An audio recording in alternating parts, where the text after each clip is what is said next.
Good morning, you are watching AnewZ. I'm Katie Wilson. Here are the top stories. Criminal investigation launched into the torture and killing of Azerbaijani citizens in Ikatronburgg. Newly released audio appears to confirm that AZAL jet was deliberately targeted over Chechnya last December. President Trump says that Israel has agreed to conditions for a 60-day Gaza ceasefire.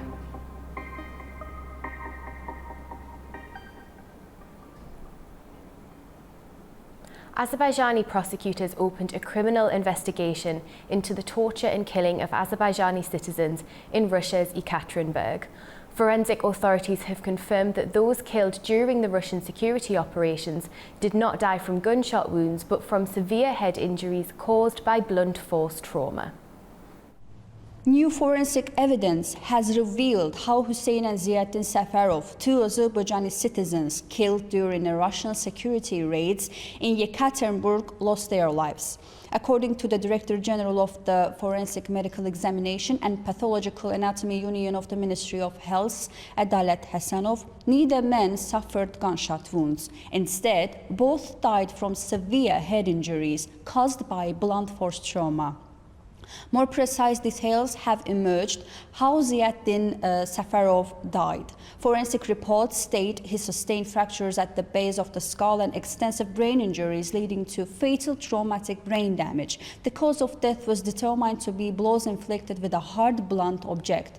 The two men, originally from Ağdam, Azerbaijan, were killed on the 27th of June during a large-scale operation by Russia's Federal Security Service. The raids targeted multiple homes belonging to Azerbaijani families in Ikatronburgg. Several Azerbaijanis were injured and at least 9 were detained, with some reports suggesting as many as 60 people were arrested. One Azerbaijani who was detained and later released has described being beaten and humiliated by Russian security forces who allegedly entered homes without warrants and seized valuables including cash and gold. Azerbaijan's Ministry of Foreign Affairs has condemned the operation as brutal and unjustified. Russia's charge d'affaires in Baku was summoned to receive an official protest. Baku is now demanding a full and transparent investigation into the killings and assurances for the safety and legal rights of Azerbaijani citizens living in Russia.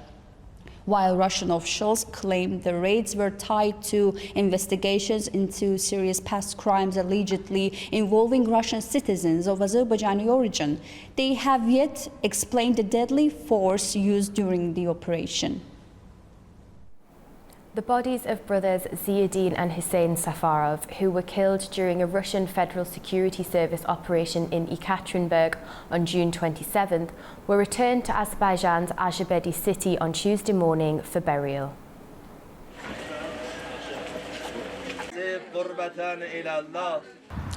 Today, the bodies of brothers Zeedin and Hussein Safarov, who were killed in Yekaterinburg, have been brought to their hometown of Azerbaijani for burial. The incident raises both legal and political questions. On June 27, during an operation conducted by Russia's Federal Security Service in the city of Yekaterinburg, 2 Azerbaijani nationals were killed, several others were injured, and 9 individuals were detained. Russian authorities claim the operation was linked to murders dating back to 2001 to 2011. However, the scale of the raid and testimonies from relatives have sparked outrage and deep concern.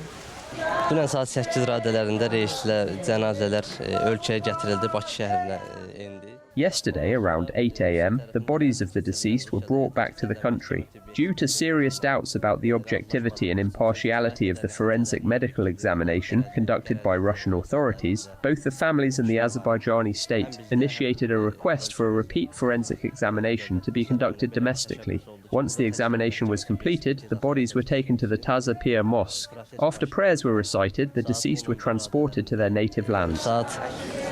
Şəhər saat 3-ə qədər ardasa proses çəkdi. Daha sonra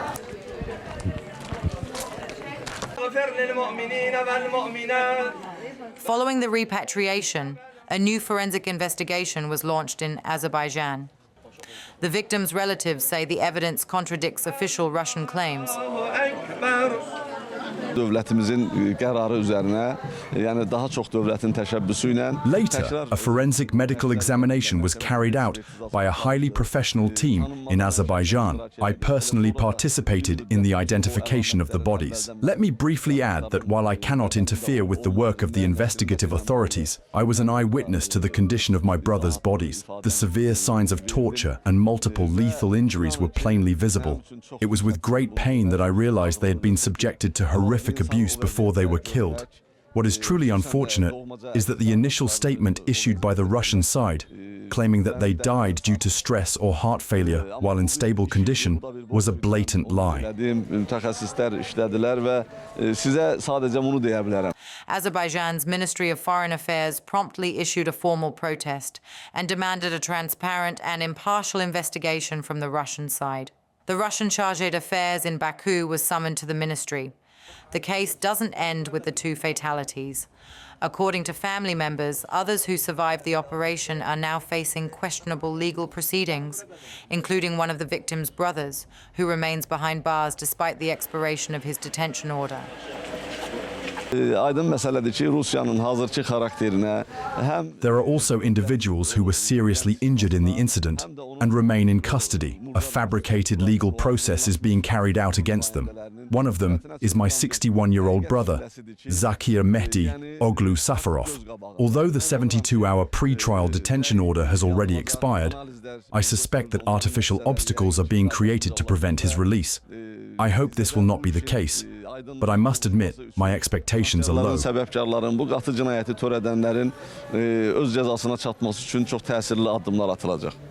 This incident occurs amid growing tensions between Azerbaijan and Russia in recent months. It follows the December 2024 incident in which an Azerbaijani civilian aircraft was shot down in Russian-controlled airspace. Since then, diplomatic disagreements between Baku and Moscow have intensified. At the same time, there are growing reports of increased pressure and discrimination against Azerbaijanis living in Russia. Cases of forced conscription into the military, blackmail, and coercion, particularly targeting migrant workers, have been reported. Azerbaijani nationals are reportedly threatened with false drug charges or harm to family members to compel them into military service. Experts underline that the Ikatronburgg operation cannot be viewed solely as a criminal investigation. Baku expects full, transparent and legally grounded investigation, identification of those responsible and preventive measures to avoid similar incidents in the future. The repatriation of the Safarov brothers' bodies marks on the beginning of the legal and political process. How the situation evolves and whether it will further affect Azerbaijan-Russian relations remains a key question in the coming days. Well, as we reported earlier, Azerbaijan is demanding accountability after 2 of its citizens were killed and several others were injured in what it calls a violent and unjustified raid by Russian security forces in Ikatronburgg. The raid provoked outrage in Baku over the treatment of Azerbaijani nationals. Azerbaijan has strongly condemned what it calls a brutal and unjustified operation by Russian security forces in the city of Ikatronburgg. During the raid on Friday, 2 Azerbaijani nationals were killed, several others injured, and at least 9 were detained. The deadly operation, led by the Russian Federal Security Service, targeted over 10 homes belonging to Azerbaijani families, raising serious concerns about ethnic profiling and the use of excessive force. The victims, Zeedin and Hussein Safarov, were from a well-known Azerbaijani family, originally from Agdam. Their brother, Shakir, confirmed their deaths and is arranging to repatriate their bodies. Several other family members and compatriots remain in custody, with reports suggesting over 60 Azerbaijanis may have been detained. One of those detained and later released described being beaten and humiliated by security forces who allegedly entered without warrants and confiscated valuables, including money and gold. He also claimed that both he and his father were assaulted during the raid.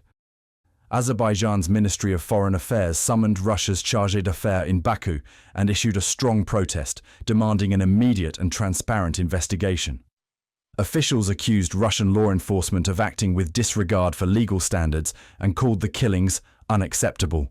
While the Russian Foreign Ministry claims the raids were part of an ongoing investigation into serious past crimes, allegedly involving Russian citizens of Azerbaijani origin, it has offered little clarity on the deaths or the violence used during the operation. Azerbaijan has called on Moscow to hold those responsible accountable and to guarantee the safety and legal rights of Azerbaijani citizens living in Russia. One of the Azerbaijanis detained in Ikatronburgg and later released has shared details of alleged abuse at the hands of Russia's Federal Security Service. Vugar Safarov describes beatings, saying his father was tortured. Here's what Safarov said to Azerbaijan's Report news agency. At first I didn't open the door, but when I saw they were breaking it down, I opened it myself. Everyone was wearing masks. They were from Russia's Federal Security Service. There were also 2 children at home. They beat us without asking anything. They slammed our heads on the floor. They hit us with chairs. They laid us down in dirty cars and said, "Eat this mud." In detention, they tortured us with electric shocks. They insulted us, hit our heads and said, "Do you like it?" They shouted, "Why did you come here?" I could hear my father screaming in the next room. He told them he had a stent in his heart, but they tortured that area with electric current. He screamed, "I'm dying," and only then they called an ambulance. He told me, "Son, they want to blame everything on me. All my ribs are broken." I saw his face. There wasn't a single spot left uninjured. They said I had to sign a contract and go to war. I told them I had donated 30,000 rubles for humanitarian aid. They said, "Why so little?" and beat me again. My father asked, "If I agree, will you release my son?" They said yes. That evening, Shahin Shiklinsky and his lawyer son came and got me and my brother out. Earlier, we spoke to Paul Goel, an expert on ethnic and religious issues in the former Soviet space, about the Ikatronburgg raid and Azerbaijan-Russia relations. Here's what he had to say. But this seems to have been a particularly violent display of power, likely intended to intimidate ethnic Azerbaijanis in the Russian Federation, to force them to keep quiet lest they too fall victim. Not surprisingly, Baku was outraged by the behavior of the officials and by the growing xenophobia against Azerbaijanis and all non-Russians from the south, both the Caucasus and Central Asia. Azerbaijani-Russian relations have been becoming tense not only because of this incident and the shooting down of the Azerbaijani airliner, but also because there have been regular attacks by ordinary Russians or Russians in nationalist organizations on ethnic Azerbaijanis who are living and working in the Russian Federation. Moscow is losing control over more and more of the former Soviet space at a rapid rate. And of course, it's angry. Of course, it isn't going to ever admit that it's responsible for that its own thuggish behavior toward ethnic minorities from abroad and at home and its brutal war in Ukraine has driven non-Russians away from it. Moscow has been reluctant, increasingly reluctant, to accept the new reality that has emerged over the last 3 decades. The 11 former Soviet republics have moved further and further away from Moscow precisely because of Moscow's behavior. The problem that those grappling with how to improve relations between Moscow and the governments of Azerbaijan and the others is that it requires that Moscow change its approach, change its policy, fully recognize the independence of these countries and act to them as another foreign country. Moscow is not able to do that, and under Putin, it is less able to do it today than it was 5 years ago. Ukraine's President Volodymyr Zelensky has conveyed condolences to Azerbaijani President Ilham Aliyev over the killing of Azerbaijanis in raids in Russia's Ikatronburgg. Zelensky also thanked Aliyev for Azerbaijan's support in the evacuation of Ukrainian citizens from Iran. The two leaders agreed to instruct their teams to hold a meeting of the Intergovernmental Commission in Baku soon. Mutual support for the territorial integrity and sovereignty of both countries was reaffirmed, with Zelensky also expressing gratitude for the humanitarian aid provided by Azerbaijan to Ukraine.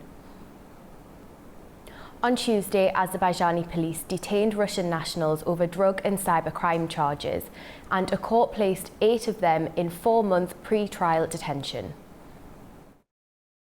Azerbaijani Ministry of Internal Affairs detained 2 organised criminal groups consisting of Russian citizens were apprehended for their alleged roles in the transit of narcotic substances from Iran, online drug trafficking and cyber fraud operations. The suspects were brought before the Sabale District Court on July 1st.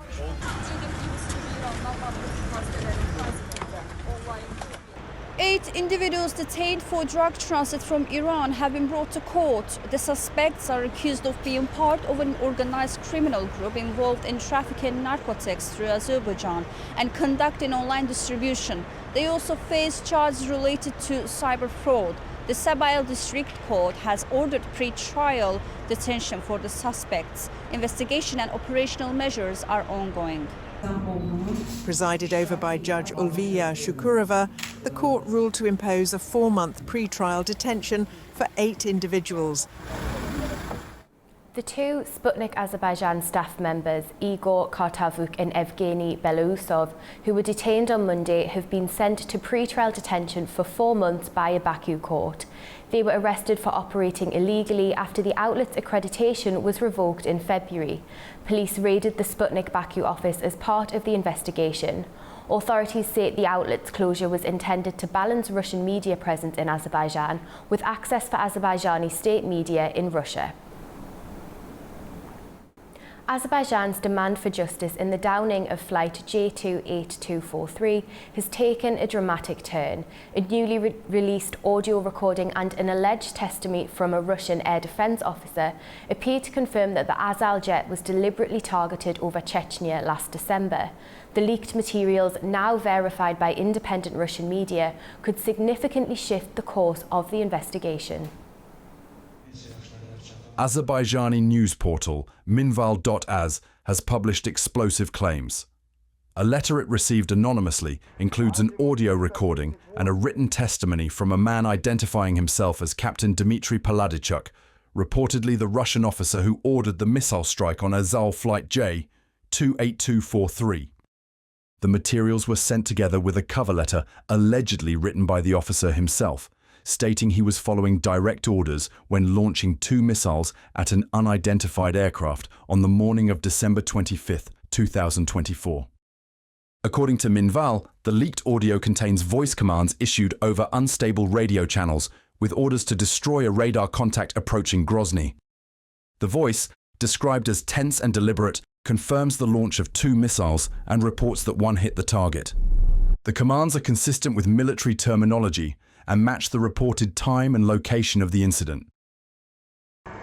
Алло. Азимут 338, дальность 7000, высота 490, скорость 118, курсом на 230. Да, дальность уже 7. Огонь! Огонь, говорю!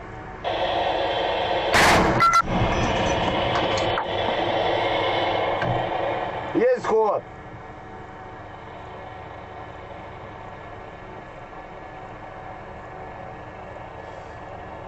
Пропущено. Пропущено. Повторно. Еще раз огонь. Есть огонь. The written statement, also published by Minval, identifies the officer as a member of Air Defense Battery No. 274, stationed near Grozny. He claims the radar first picked up the aircraft at 0811 on 25th December, with the command to fire coming 2 minutes later via mobile communication. Paladichuk wrote that visibility was extremely poor due to fog and that no clear identification was possible. The radar data he relayed, including altitude, speed and trajectory, strongly indicated a manned aircraft rather than a drone. The velocity recorded 120 meters per second, or over 430 kilometers per hour, and the altitude of 1,300 meters could not match any known Ukrainian drones in the region. Nevertheless, the order was clear: destroy the target. He launched both missiles in succession. The second one, he claims, struck the aircraft or came close enough for shrapnel to cause damage. Independent Russian media, including The Insider, AnewZ, and Astra, have since confirmed the identity of the officer and the authenticity of the documents. In a recorded phone call obtained by The Insider, Paladichuk confirmed that he authored the statement after the firing on the aircraft, as instructed by his command, and acknowledged distinctive handwriting traits that matched the document. His voice was also verified as matching the one heard in the audio published earlier by Azerbaijani media. Astra also reached out to Paladichuk. He did not deny the contents of the letter and admitted to writing it after firing at the Azerbaijani aircraft. AnewZ added that Paladichuk had served in Russia's air defense units since at least 2010 and was stationed in Grozny at the time of the incident.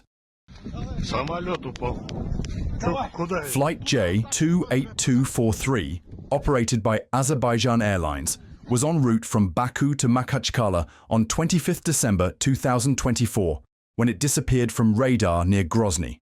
The Embraer E190 carried 62 passengers and 5 crew on board. Of those 67 people, 38 died in the accident, including both pilots and a flight attendant, while 29 people survived with injuries. Initial reports pointed to technical failure, but within days, suspicion grew around Russian military activity in the region. Investigators later confirmed GPS signal jamming and denial of landing permissions at Grozny, Makhachkala, and Mineral near Vody. On 29 December, Azerbaijani President Ilham Aliyev publicly stated the plane had been shot down by a Russian missile and demanded full accountability, prosecution of those responsible, and financial compensation. Russian President Vladimir Putin expressed regret, but stopped short of admitting responsibility. Well, Baku-Moscow relations began to deteriorate following the tragic incident involving the AZAL flight in Kazakhstan in December last year. Azerbaijani officials say they had determined that the plane was hit mid-flight by a Russian missile, while Kremlin media blamed technical issues, citing an alleged transcript. However, experts saw this as part of a familiar pattern of denial in past aviation tragedies.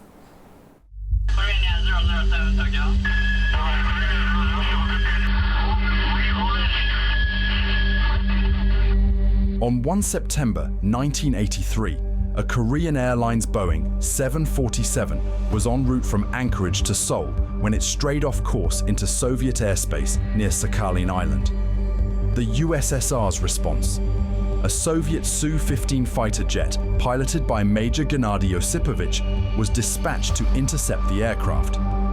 Despite the fact that the Boeing 747 was a civilian airliner, Soviet authorities perceived it as a spy aircraft, allegedly confusing it with an American RC-135 reconnaissance jet. Osipovich fired 2 missiles, bringing the plane down. All 269 passengers and crew perished. For days, Moscow refused to acknowledge responsibility, with Soviet Defense Minister Dmitry Ustinov pushing for complete denial in Politburo meetings. When the truth became undeniable, General Nikolai Ogarkov took the stage, claiming the aircraft was on a deliberate spy mission coordinated by Washington and Tokyo. It wasn't until 1990, amid perestroika, that Mikhail Gorbachev formally admitted Soviet responsibility. By then, the damage to the USSR's international reputation had already been done.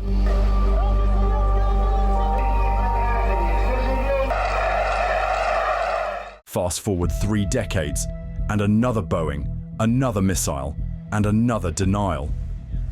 On 17th July 2014, Malaysia Airlines flight MH17, a Boeing 777, was flying from Amsterdam to Kuala Lumpur when it was shot down over eastern Ukraine.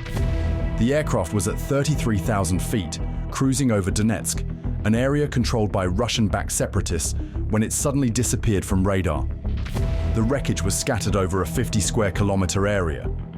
All 298 people on board, including 193 Dutch nationals, 43 Malaysians and 27 Australians, were killed instantly. International investigators quickly determined that the aircraft had been struck by a Buk surface-to-air missile, a system used by Russia's 53rd Anti-Aircraft Missile Brigade based in Kursk. Russia's reaction followed a familiar pattern: initial denial. Moscow claimed Ukrainian forces had shot down the plane. Disinformation campaigns. Russian state media pushed dozens of alternative theories, including claims that a Ukrainian fighter jet had attacked MH17.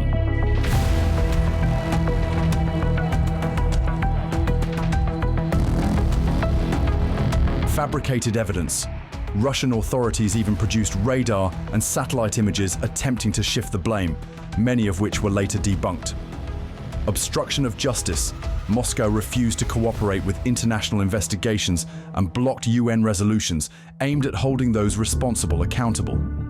After years of investigation, a Dutch-led joint investigation team, JET, concluded that the missile system had been transported from Russia into Ukraine and fired by separatist forces. In November 2022, a Dutch court convicted 3 pro-Russian separatists in absentia for their role in the attack. But Moscow has never admitted responsibility, echoing the denials of 1983.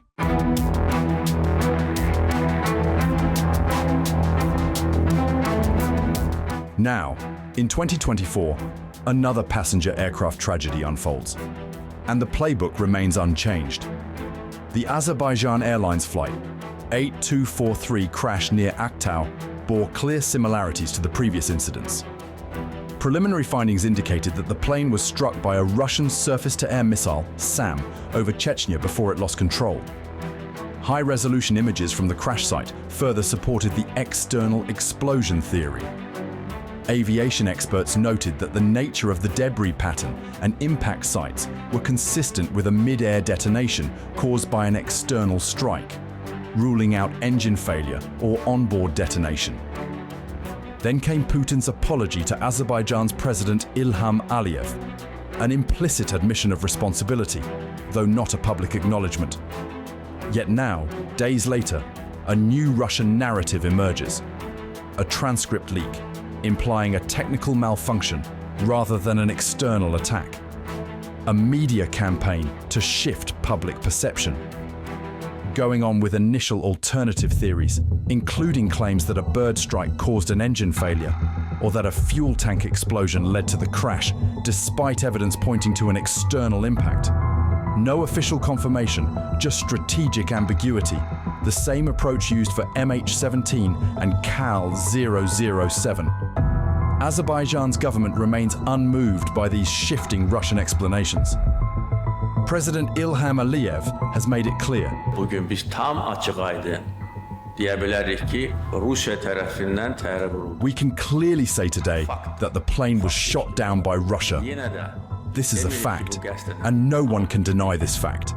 Again, we are not saying that this was done intentionally, but it was done. We have clearly expressed our demands to the Russian side.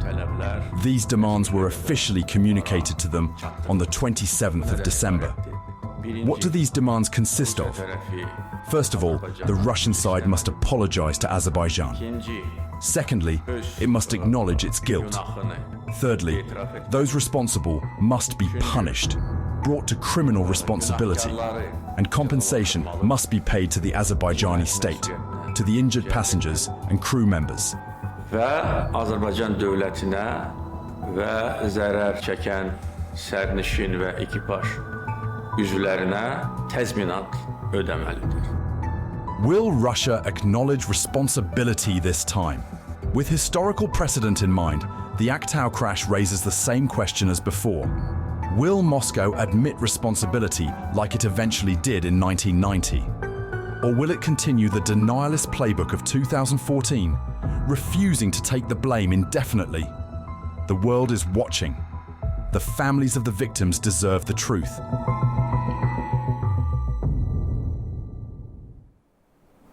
Now, let's take a look at some other stories making the news today. The Economic Cooperation Organisation is gathering momentum in Azerbaijan ahead of the summit set for July the 3rd and 4th. With ECO week underway, the focus of delegates from 10 member states gathering in Akdam was youth, innovation and future leadership. The Economic Cooperation Organisation, also known as ECO member countries, gathered in Karabakh region of Azerbaijan ahead of 17th summit. Actually called ECO Week, in upcoming couple of days a series of thematic events are being held across multiple cities. These include youth and women's forums and a regional business summit. Events stretching to 1 week kicked off in Agdam with Youth Forum. Azerbaijan's Youth and Sports Minister Farid Gaibov and ECO Secretary-General Asad Majid Khan opened the forum with optimistic remarks, expressing confidence in a bright future for the region's youth. This summit is taking place at a particularly difficult time, I would say, for the region. So this is also an occasion for the region to show solidarity with the member states, and the leaders will come together here to provide us with guidance on how best to bring the region even more closer together in pursuing our goals of development and prosperity. Kazakhstan is proud to be an active participant in this initiative. Right now, we're working on a key document, a strategic action plan that will help build a unified approach to developing this sector. Youth involvement is a top priority, but we also face serious challenges, like tackling unemployment and ensuring young people's well-being and prosperity. Key discussions revolve around trade cooperation, sustainability and youth mobility, with a strong emphasis on tackling climate change and leveraging technology. The Agdam City Hall welcomed nearly 80 delegates from member states and local institutions, including students of the newly established Karabakh University. I'm very excited, and we are here for to share our information about the eco in our strands, in our countries, and to share this information with Azerbaijan. I think it will be very interesting and informative for both of us.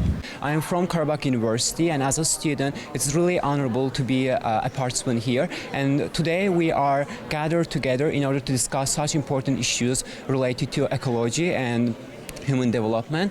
I think that in this region it's really important to discuss these important issues and come up with some applicable solutions, and as a result of that, in the future young generations can make a positive impact on the region. So I'm very excited for this forum because this is a big milestone, once in a 10 years opportunity, because this year youth will be participating in writing suggestions for the ECO 10-year plan.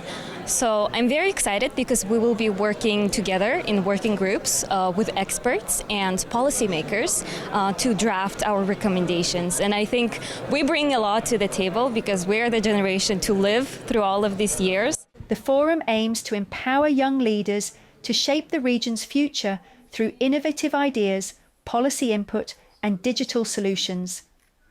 A panel discussions about the role of youth in regional development was held as part of Forum. By the end of the event, participants presented a set of recommendations for the Economic Cooperation Organisation's 2026 to 2035 strategic vision. The 17th summit of the organisation, which will be held on July the 3rd and the 4th, brings together presidents, prime ministers, ministers and more officials. It's here that strategic decisions are expected to be made. A senior delegation from Afghanistan has departed for Azerbaijan to attend the ECO summit, marking a significant moment in the country's foreign engagement since the Taliban's return to power in 2021. Our correspondent Tamim Bahis has more from Kabul. A high-ranking Afghan delegation led by Deputy Prime Minister for Economic Affairs Mullah Abdul Ghani Brother left for Azerbaijan on Tuesday morning to take part in the 17th summit of the Economic Cooperation Organization. The trip comes at the official invitation of the Azerbaijani government and is seen as a major diplomatic step for the Taliban-led de facto authorities, as it will be the first time Taliban officials participate in such a regional summit since regaining control of Afghanistan nearly 4 years ago. The Deputy Prime Minister's office say Mullah Brother is scheduled to address the ECO summit's general session and will also meet with Azerbaijani officials to discuss expanding bilateral ties in areas like trade, energy and infrastructure. The 17th ECO summit will be held in Baku on July 3rd and 4th and will bring together heads of state and top officials from member countries across Central and South Asia, the Middle East and the Caucasus. Afghanistan has been a member of the ECO since 1992 and previously took part in several high-level summits under past governments. However, it was absent from the 2021 and 2023 meetings following the collapse of the previous administration and the Taliban's return to power. This marks a critical test of regional recognition for the interim Afghan government as it continues to seek legitimacy and economic cooperation amid ongoing international isolation. This is Tamim Bahis in Kabul for AnewZ. President Trump said on Tuesday that Israel has agreed to the necessary conditions for a 60-day ceasefire in Gaza. In a post on Truth Social, Trump said the pause would allow time for efforts to end the war. He thanked Qatar and Egypt for their role in mediation and urged Hamas to accept the deal, warning the offer would not improve if they rejected it. He said that mediators would soon present the final terms of the ceasefire proposal for a decision. Union was formed in order to take advantage of the United States. Yemen's Houthi rebel group said on Tuesday that it launched missile and drone attacks targeting Israeli sites, including Ben Gurion Airport near Tel Aviv. A Houthi military spokesperson said the group fired a hypersonic ballistic missile at the airport and carried out 3 drone strikes on targets in Jaffa, Ashkelon and Eilat. They said the attacks were in response to the war in Gaza and vowed to continue until the fighting ends and the blockade is lifted. In response, Israel warned of retaliation and threatened a naval and air blockade on Yemen if the attacks continue.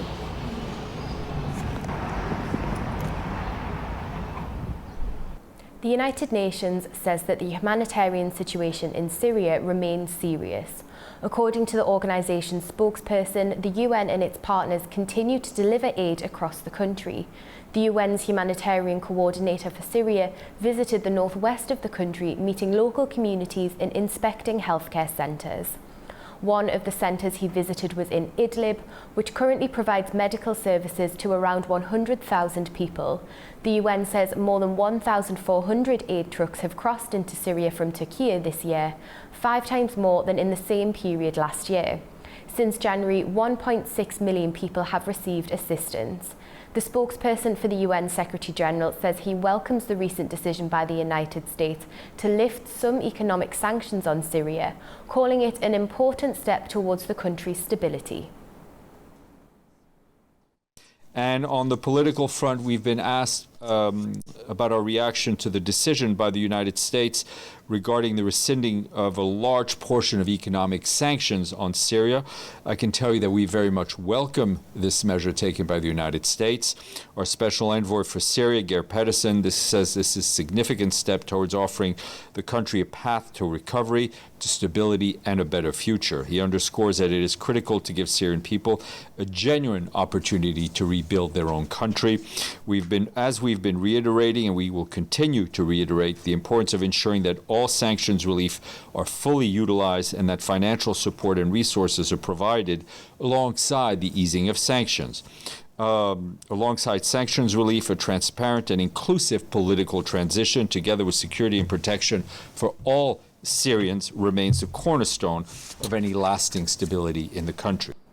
Europe is sweltering under one of the most intense heat waves ever, with record-breaking temperatures gripping several countries. Millions on the continent are feeling the impact. A prolonged heat wave tightened its grip on Europe on Monday, driving temperatures to record-breaking levels and prompting health warnings across several countries. Spain recorded a national June temperature record on Sunday, with El Granado near the Portuguese border reaching 46 degrees Celsius. Portugal placed 7 districts under a red heat warning, with Lisbon facing persistently extremely high temperatures. In Germany, southern and western regions were under heat alerts, with the German Weather Service predicting highs of up to 39 degrees Celsius later in the week. At the Berlin Zoo, keepers showered elephants and handed out ice treats to animals to help them cope with the heat. In Belgium, staff at a retirement home north of Brussels set up a paddling pool for elderly residents to cool their feet. Outdoor activities were cancelled as temperatures climbed, and staff noted many residents were becoming lethargic or unwell from the heat. Britain experienced the peak of a 4-day heatwave, with temperatures hitting 33 degrees Celsius at London's Heathrow Airport on Monday. People sought relief in parks and by the sea, with Brighton Beach drawing sunbathers and swimmers over the weekend. Meteorologists attributed the heatwave to a heat dome, a high-pressure system trapping hot air over the region. It's not just affecting one area, it's quite a wide area of Europe struggling with these very high temperatures at the moment, which according to Climate Central, if you take a look at the previous temperatures over like decades, we can see that these temperatures are 3 to 5 times more likely than they would have been without the impact of human-induced climate change. So we're seeing these higher temperatures as a direct consequence of climate change. Relief is expected for some areas by midweek as rain and cooler weather moves in. Wildfires in the Turkish regions of Hatay and Izmir are threatening hundreds of residential areas. Thousands of residents were evacuated from their homes as officials say firefighting efforts and damage assessments are ongoing. On Monday evening, wildfires broke out near homes in Turkey's Hatay region. Turkey's disaster management agency, AFAD, announced that more than 50,000 people have been evacuated from 5 regions, including over 42,000 from Izmir.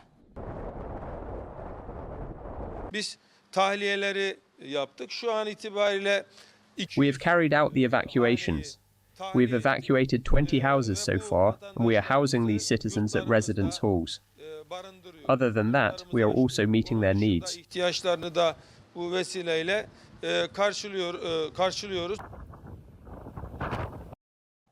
In Izmir, strong winds made the fires worse for the second day. Several villages and neighborhoods were evacuated. 21 people hurt by the fires were treated and released from hospitals. Some homes were badly damaged by the fires.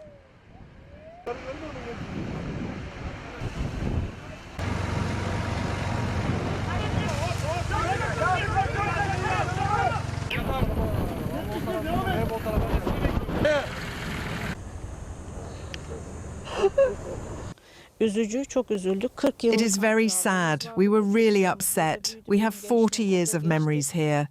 Our children grew up here. I spent my youth here. I can only turn my back to it. I cannot look at it. That is how much it pains me. Let this be a lesson to people. Please question it, especially those who have a house, live in fire zones.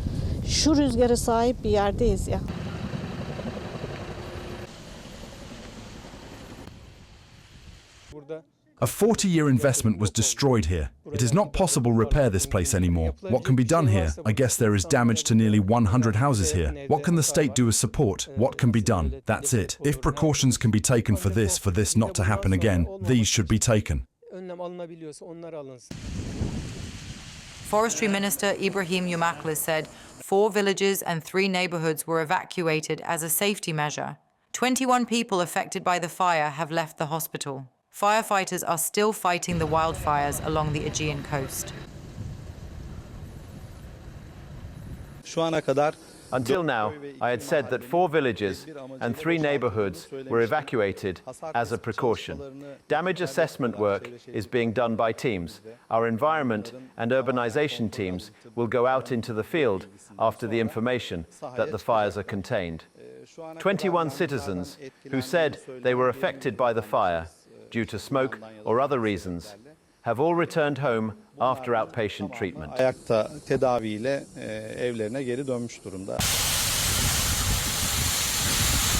In Izmir, firefighting efforts involve 4 planes, 14 helicopters, and 106 fire trucks. Strong winds prevent air units from combating wildfires. Because of the fires, 4 villages and 2 neighborhoods were evacuated. Flights at Izmir airport were paused due to smoke and fog. Experts say hotter, drier summers from climate change are causing more wildfires. Winds up to 100 kilometers per hour made firefighting harder on June 29th. Over 1,000 firefighters with planes and helicopters are working to control the fires. 3 people were treated for smoke inhalation and released the same day. Locals have also been helping fight the fires near homes. 2024 officially became the hottest year on record, with global average temperatures reaching approximately 1.55 degrees Celsius above pre-industrial levels, the first full year to breach the Paris Agreement's critical 1.5 degree guardrail.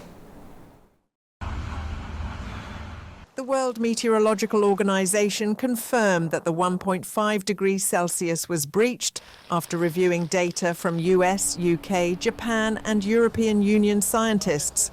Extreme weather hit countries globally in 2024, with severe drought hitting Italy and South America, fatal floods in Nepal, Sudan and Europe, heat waves in Mexico, Mali and Saudi Arabia killing thousands, and created disastrous cyclones in the US and the Philippines. Scientists say human-induced climate change is making extreme weather events such as heat waves, floods and storms more frequent and deadly, and this trend will continue if the world keeps burning fossil fuels. So all the weather extremes that we're seeing are currently occurring in a warmer atmosphere and also with warmer oceans and in an atmosphere that can actually carry more moisture. So all these actually contribute to the fact that heat waves, as we've experienced them in the past, become more intense and obviously also more frequent. Heavy rainfall events can also be more intense because the atmosphere can carry more moisture. And interestingly, the same effect, the fact that the atmosphere can carry more moisture also implies that it can actually extract more moisture from the vegetation and from the surface, and therefore also may make droughts more intense.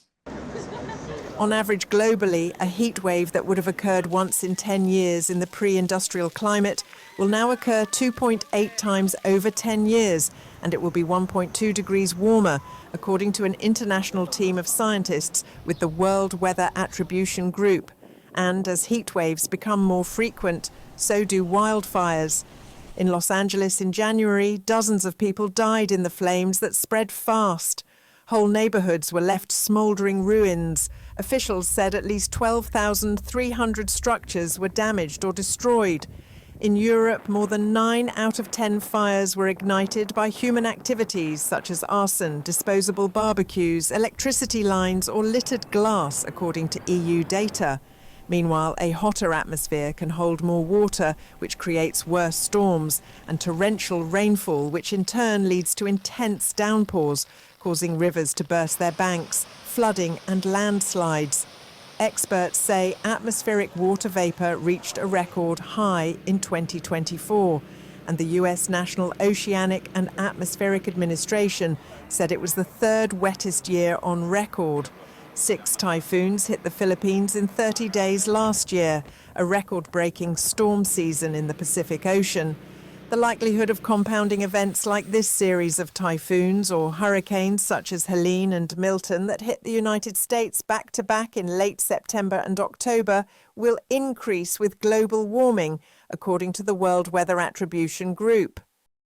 So climate change really changes the odds, the probability of these events to occur. So while we know that heat waves and droughts and heavy rainfall have happened in the past for hundreds of years, today they come more frequent. That's really to do with the warming climate, the warming atmosphere that just intensified. Scientists concur that without steep cuts to the greenhouse gases causing climate change, then heat waves, wildfires, flooding and drought will significantly become worse. We're done for now, but don't go far, stay tuned for more and have a wonderful morning.